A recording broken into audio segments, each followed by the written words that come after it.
Green life സ്റ്റൈലിലേക്ക് എൻ്റെ എല്ലാ കൂട്ടുകാർക്കും സ്വാഗതം. അപ്പോൾ ഫ്രണ്ട്സ്, ഇന്ന് നമ്മൾ ഒരു മീൻ കറിയാണ് കേട്ടോ ഉണ്ടാക്കാൻ പോണത്. നമ്മുടെ വീട്ടിലെല്ലാം എപ്പോഴും മേടിക്കുന്ന ഒരു മീനാണ്, നമുക്ക് എല്ലാവർക്കും ഒരുപാട് ഇഷ്ടമുള്ളൊരു മീനാണ്. അപ്പോൾ ഈ മീൻ ഏതാണെന്ന് ഞാൻ പറഞ്ഞില്ലല്ലോ, വേറെ ഒന്നുമല്ല കേട്ടോ, ഒരു വളരെ സിമ്പിളായിട്ടൊരു പാവം മീനാണ്.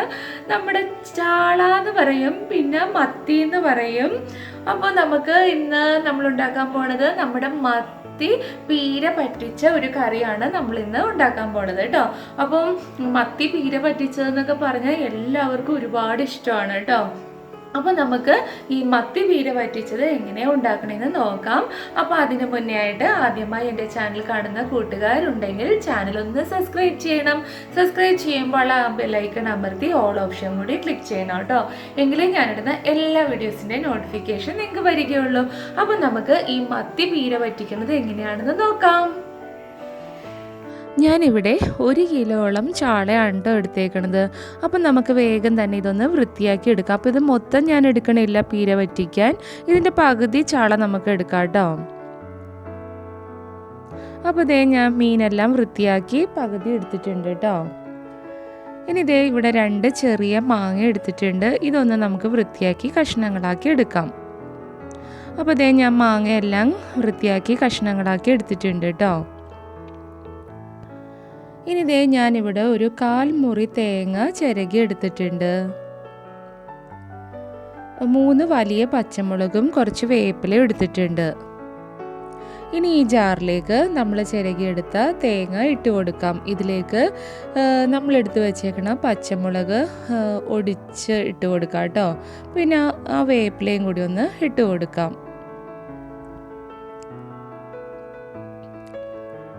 ഇനി നമുക്കിതിലേക്ക് കുറച്ച് മഞ്ഞൾപ്പൊടിയും ഇപ്പം നമ്മൾ ഇട്ടേക്കണ തേങ്ങക്ക് ആവശ്യത്തിന് കുറച്ച് ഉപ്പും കൂടി ഇട്ടിട്ട് നമുക്കൊന്ന് ഒതുക്കിയെടുക്കാം.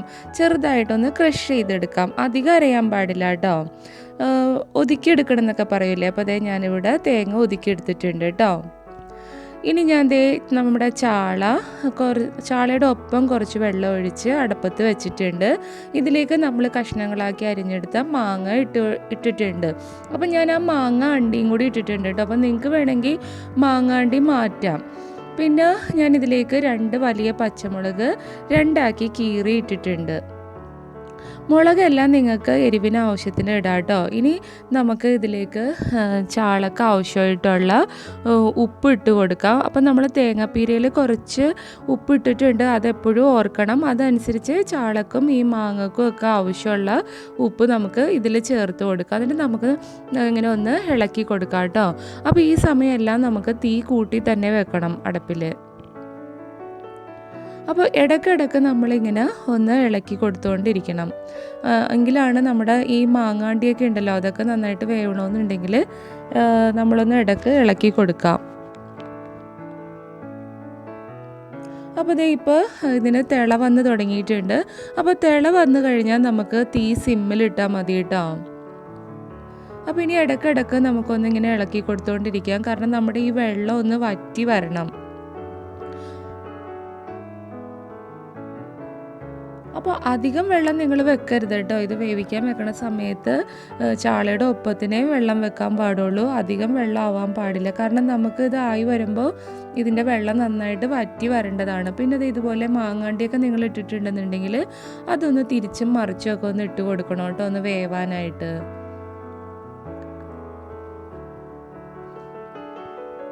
അപ്പോൾ ഇപ്പോൾ നമ്മുടെ വെള്ളം എല്ലാം ഒന്ന് വറ്റി വന്നിട്ടുണ്ട് കേട്ടോ. അപ്പോൾ നിങ്ങൾക്ക് മീനൊക്കെ വെന്ത് കഴിയുമ്പോൾ ഇതിനകത്ത് വെള്ളം കൂടുതലായിട്ട് തോന്നുവാണെങ്കിൽ കുറച്ച് വെള്ളം നിങ്ങൾ മാറ്റണം കേട്ടോ.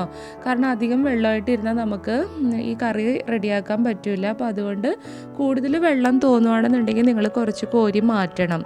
അപ്പോൾ വെള്ളം നന്നായിട്ട് വറ്റി വന്നിട്ടുണ്ട്. ഇനി നമുക്കിതിലേക്ക് നമ്മൾ ഒതുക്കി വെച്ചേക്കണ തേങ്ങാക്കൂട്ട് ഇട്ട് കൊടുക്കാം.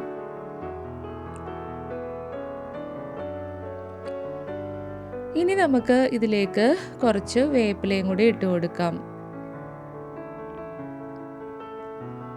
ഇനി നന്നായിട്ടൊന്ന് നമുക്ക് ഇളക്കിയെടുക്കാം കേട്ടോ. കണ്ടോ, ഇതുകൊണ്ടാണ് ഞാൻ പറഞ്ഞത് അധികം വെള്ളം പാടില്ല. കാരണം നമ്മൾ ഈ തേങ്ങയൊക്കെ ഇട്ടിട്ട് ഇളക്കണ സമയത്ത് ഇതിലധികം വെള്ളമായിട്ട് ഇരുന്നാൽ നമ്മുടെ ആ കറിയുടെ ആ ഒരു എന്താ പറയണ ആ ഒരു കണക്ക് കറക്റ്റ് ആവില്ല. അതുകൊണ്ടാണ് വെള്ളം വെക്കുമ്പോൾ ശ്രദ്ധിച്ച് വെക്കണം. കാരണം നമ്മൾ തേങ്ങയൊക്കെ ഇട്ട് ഒന്ന് ഇളക്കി വരുമ്പോഴത്തേനും ഈ ഒരു പരുവത്തിൽ വേണം ഇരിക്കാൻ. ഇനി നമുക്ക് ഇതിലേക്ക് കുറച്ച് പച്ച വെളിച്ചെണ്ണയും കൂടി ഒഴിച്ചു കൊടുക്കാം കേട്ടോ. പച്ച വെളിച്ചെണ്ണയൊക്കെ ഒഴിക്കുമ്പോൾ തന്നെ ഇതിനകത്ത് നല്ലൊരു സ്മെല്ലൊക്കെ വന്ന് തുടങ്ങും. അപ്പോൾ പച്ച വെളിച്ചെണ്ണ ഒഴിച്ചിട്ട് നന്നായിട്ടൊന്ന് ഇളക്കി കൊടുക്കണം. അപ്പോൾ ഇത് കുട്ടികൾക്കൊക്കെ ഒരുപാട് ഇഷ്ടമുള്ളൊരു കറിയാണ് കേട്ടോ. വീട്ടിലും ആണെങ്കിലും ഒക്കെ ഗസ്റ്റൊക്കെ വരുമ്പോഴൊക്കെ ഒരു സ്പെഷ്യലായിട്ട് ഉണ്ടാക്കാൻ പറ്റുന്ന ഒരു കറിയാണ്. പെട്ടെന്ന് തന്നെ നമുക്ക് ഉണ്ടാക്കിയെടുക്കാൻ പറ്റും. അധികം ടൈമൊന്നും ആവശ്യമില്ല. അപ്പോൾ നമ്മുടെ മത്തി പീര പറ്റിച്ചത് റെഡി ആയിട്ടുണ്ട്. അപ്പോൾ എൻ്റെ വീഡിയോ ഇഷ്ടപ്പെട്ടെങ്കിൽ ലൈക്ക് ചെയ്യാനും ഷെയർ ചെയ്യാനും കമൻറ്റ് ചെയ്യാനും മറക്കരുത്. ഇനി നമുക്ക് അടുത്തൊരു വീഡിയോയിൽ കാണാം. ബൈ.